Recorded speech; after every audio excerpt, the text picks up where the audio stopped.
That's it. That's all you need to say. Very well done. Have you been studying Bhakti Shastri by any chance? Yeah? Krishna Charan has been teaching you. Key verse. Funny enough, that verse, Sarvasya Chahamriti Sanivishto, Mataksmiti Jnanam Aponam Cha. Who knows what it means? Someone other than those studying Bhakti Shastri. Anybody knows what it means? Sarvasya Chahamriti Sanivishto. Yes.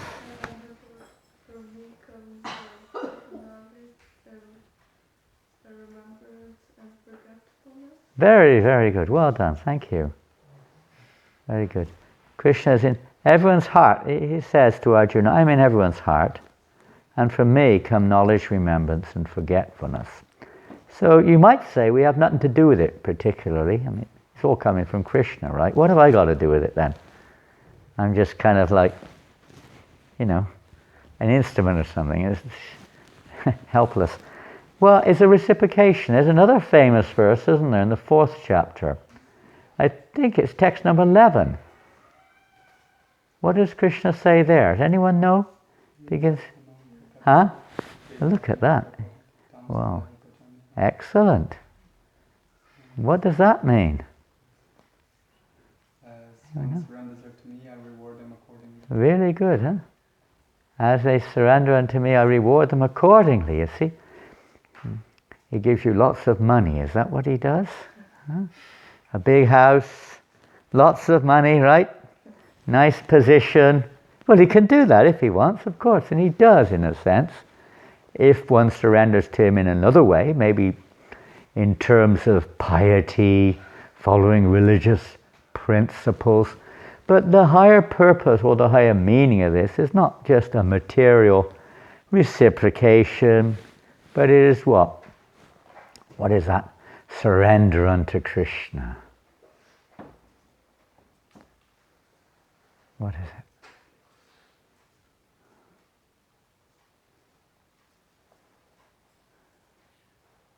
What does it mean to surrender unto Krishna? Try to please him, do his will. Pardon? Try to please him. Yeah, that's a very personal aspect, isn't it? The consciousness of wanting to please Krishna. I do think everybody here understands English? I think so.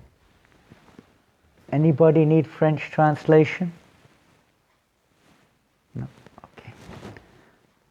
Krishna Charan Gopaswami, I think everyone speaks English, isn't it? Est-ce que certaines personnes ne comprennent pas l'anglais? They may not understand French either. But I think one or the other is quite sure. So if you do need, please wake me up. I plow on mindlessly. And there's another, you could say, a practical aspect of that in terms of our lifestyle, our activity, our association, our behavior, our words, our work. And Bhagavad Gita is mostly, we hear at the end of the Bhagavad Gita, Manmana Bhava Madbhakto. What does that verse mean? Who knows that one? Come on. I'm sure you've all heard it. Manmanama Bhava Madbhakto Madhyaji Mam Namaskaru.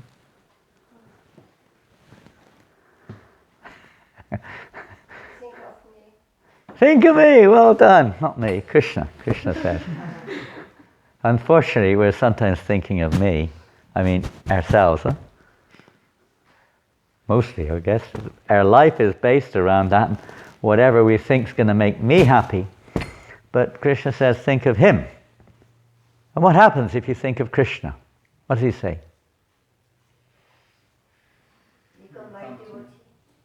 You become, yeah, that's like a follow-on. You think of me, become my devotee, worship me, blah, blah, blah. Yeah. You will surely come to me. Krishna will take us. He delivers the devotee. This is.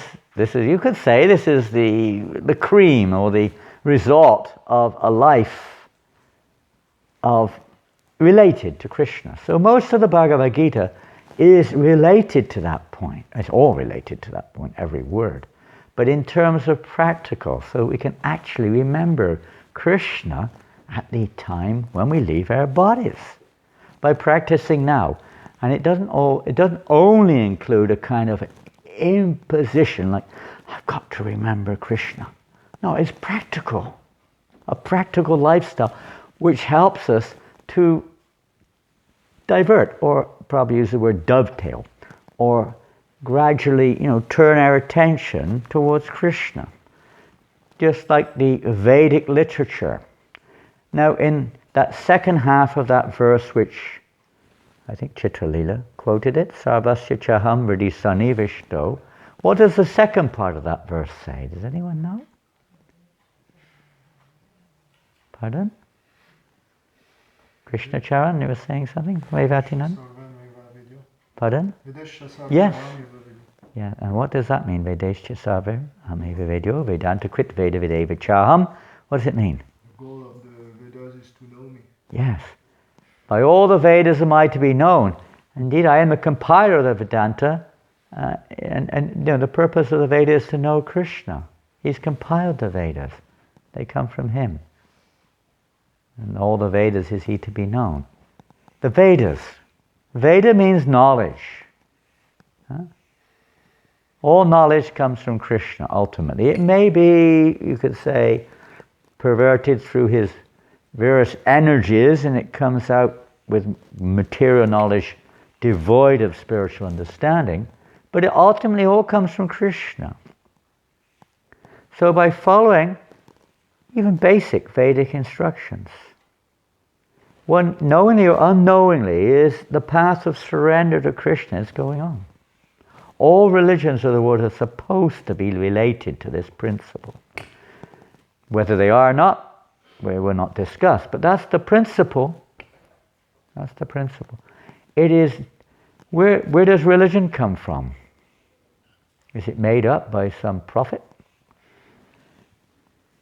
Some government?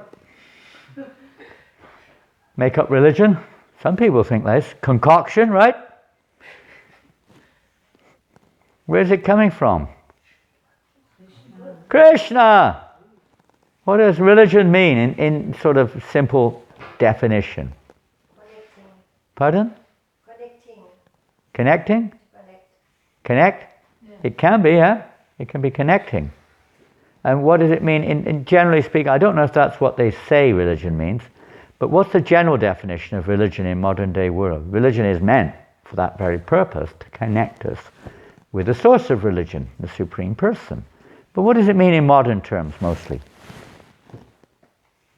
Yama and Yama? Yama. It could be Yama, but that's a little bit kind of like, well, let's say, a little bit advanced understanding of, the principles of religion. Simple. Mostly the definition is supposed to be the laws of God. God's direction to mankind, mostly. Along those lines. What it entails is another thing, but that's the idea. Because religion comes from God, right?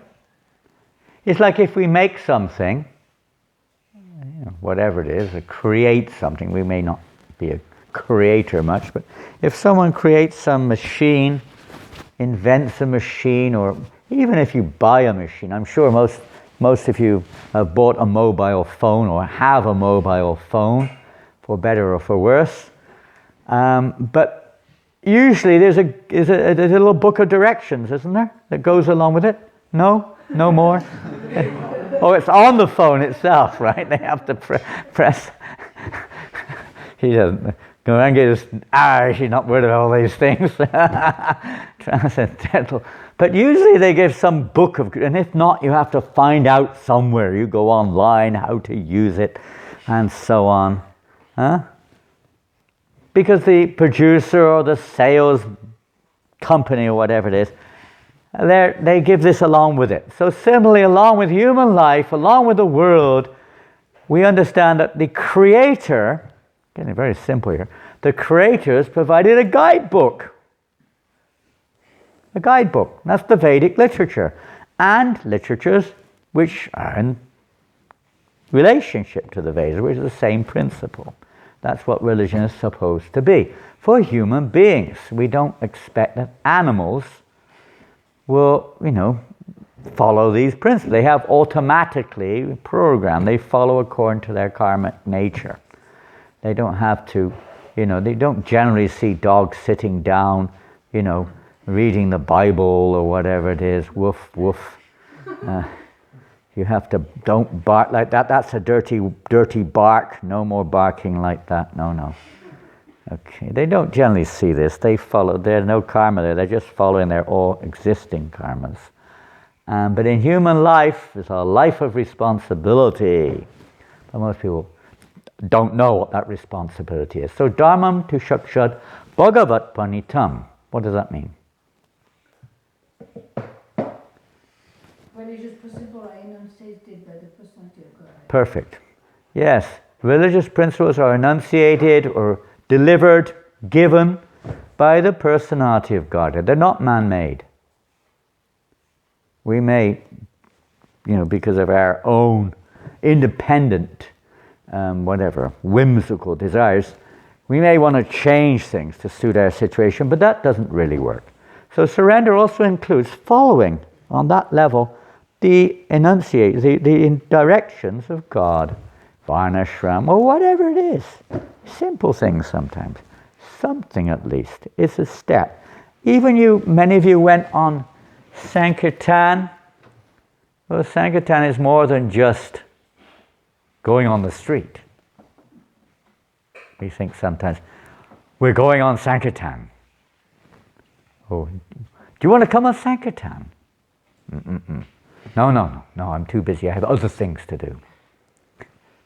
But actually, Sankirtan includes all the activities, all the limbs of devotional service, if they're connected to the ultimate purpose behind them, which is, of course, pleasing Krishna. Srila Prabhupada has given us so many ways that we can engage in Sankirtan.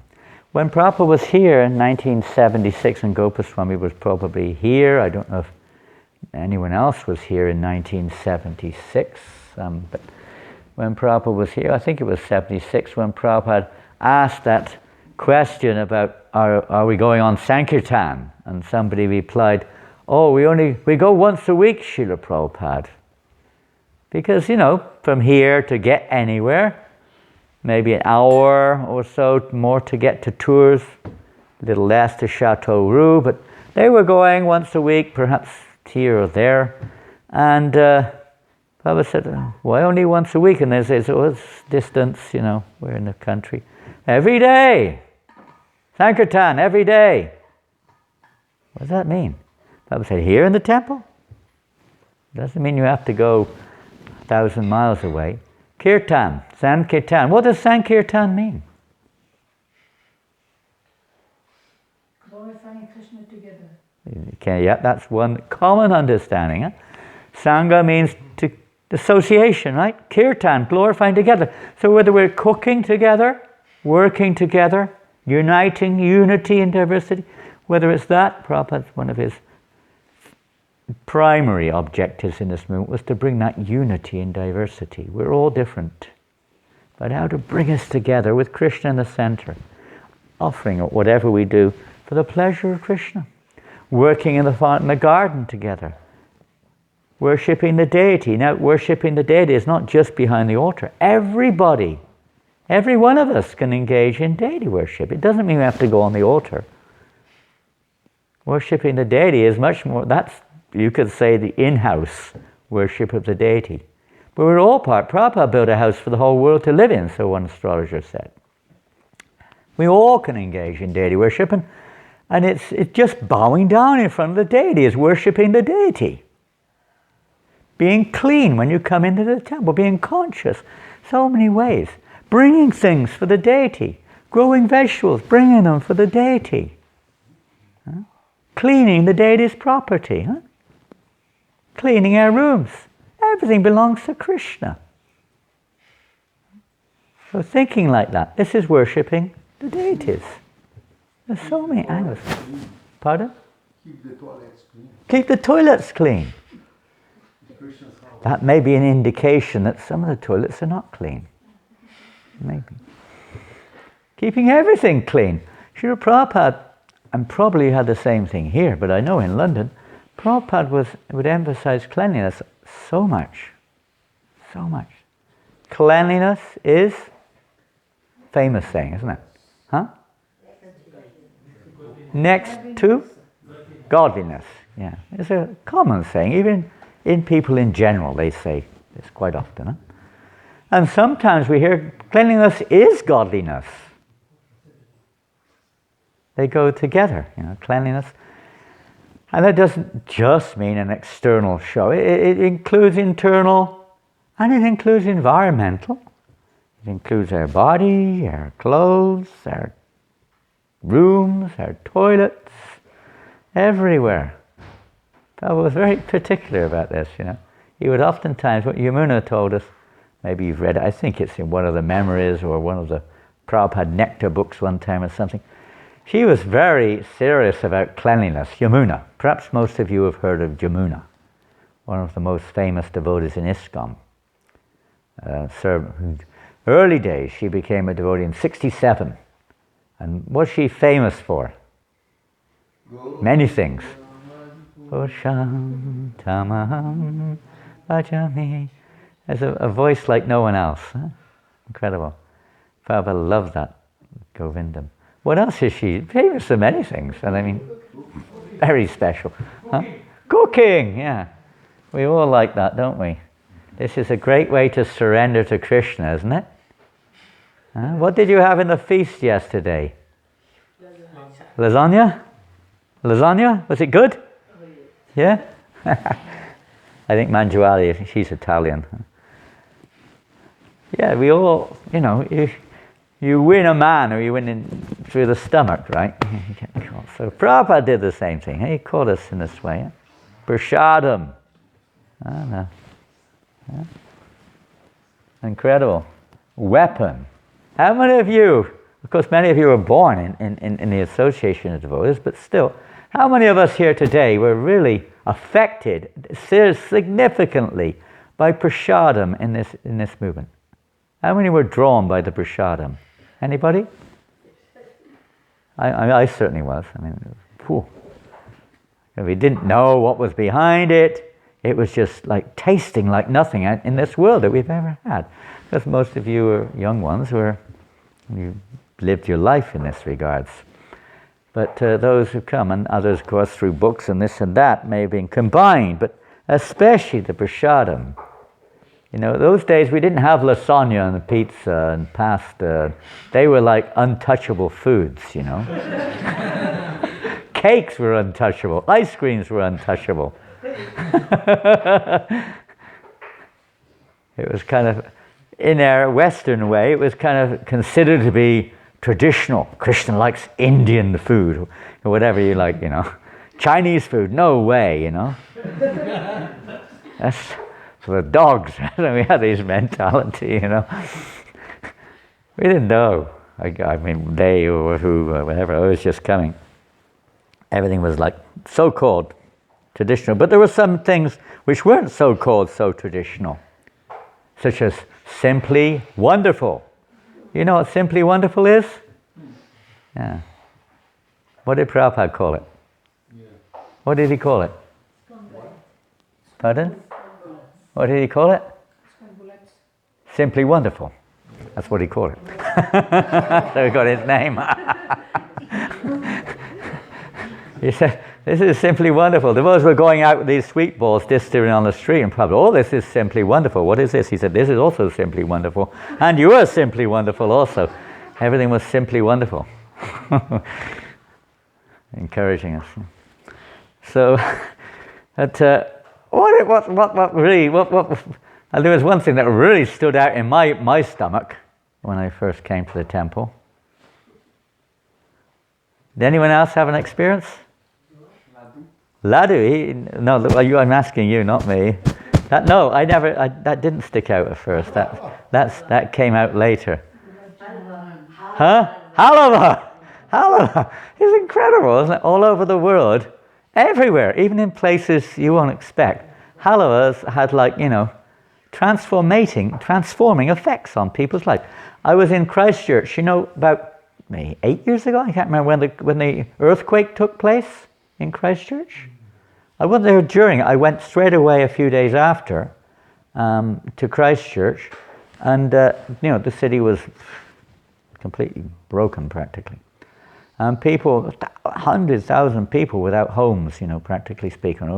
Everything broken. No electricity, no water. Everything was screwed. The people they couldn't get food, practically speaking. Of course.